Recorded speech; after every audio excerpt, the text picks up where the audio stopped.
વાઘોડિયા તાલુકાના જરોડ વડોદરા રોડ પર મછલીપુરા ગામ નજીક વહેલી સવારે ગમખ્વાર અકસ્માત સર્જાયો છે। પ્રાથમિક માહિતી મુજબ રાજસ્થાનથી સુરત તરફ જઈ રહેલી લક્ઝરી બસ ઊભેલી ટ્રકની પાછળ ઘૂસી જતા અકસ્માત સર્જાયો હતો। સવારે અંદાજે 4:30 વાગે બનેલી આ દુર્ઘટનામાં 7 લોકોના મોત થયાના અહેવાલ છે, જ્યારે 21 જેટલા લોકો ઈજાગ્રસ્ત બન્યા છે।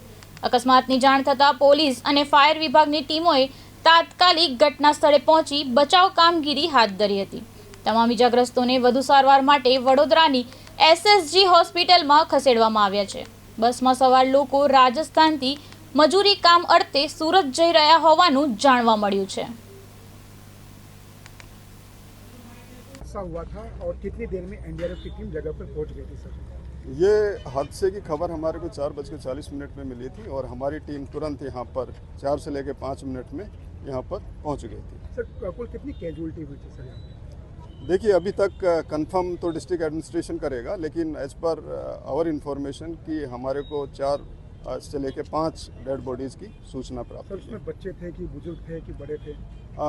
बच्चे का भी एक की जानकारी प्राप्त हुई है, लेकिन कंफर्म आपको सिविल पुलिस के द्वारा ही किया जाएगा। सर बस कहाँ से कहाँ जा रही थी? ये बस जैसा कि हमको जानकारी प्राप्त हुई है राजस्थान से आ रही थी और ये सूरत बस जा रही थी। सर कितने आप लोगों की टीम ने यहाँ पे कामगिरी की और रेस्क्यू में कितने लोगों को आपने बचा के अस्पताल भेजा? हमारी टीम यहाँ पर 2 टीमें हैं, जिसमें एक टीम की संख्या 30 कार्मिकों की है।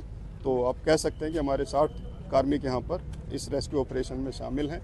हम लोगों ने 24 लोगों को, सभी ने सम्मिलित रूप से 24 पैसेंजर्स को निकाल कर यहाँ से अस्पताल में भिजवाया है, प्लस 4 से लेकर 5 डेड बॉडीज भी उसमें शामिल पूरी हो गई रेस्क्यू कामगिरी? अभी भी चल रही है? अभी भी हम फाइनल चेक कर रहे हैं कि इसमें और कोई पैसेंजर तो अभी गाड़ी में नहीं बचा हुआ है, वो चेक करके फिर हम फाइनल इसको कंक्लूड करेंगे। फायर कंट्रोल में कॉल मळ्यो હતો। 4:30 આજુબાજુ અમારી વડોદરા ફાયર બ્રિગેડ ERCની ટીમ આવેલી હતી। સેકન્ડ ટર્નઆઉટમાં 5 વાગ્યાની આજુબાજુ ફાયરની ટીમ આવેલી હતી। અહીંયા આવીને અમે જોયું તો ઓછામાં ઓછા વડોદરા ફાયર બ્રિગેડ, NDRFની ટીમ, વડોદરા ફાયર બ્રિગેડની ટીમ, એની સાથે અમે ઓછામાં ઓછી આશરે 25 એકરને રેસ્ક્યુ કરેલ છે। કેટલા લોકોના ડેથ બોડી બહાર કાઢવામાં આવી? આપણે એકચ્યુઅલી 5 ડેડ બોડી કાઢેલ છે। ઓકે, હાલમાં શું સ્થિતિ છે? હાલમાં અત્યારે વ્હીકલની કે થોડું મતલબ એનું કામગીરી ચાલુ છે હટાવવાની। ઓપરેશન પૂરું થઈ ગયું છે।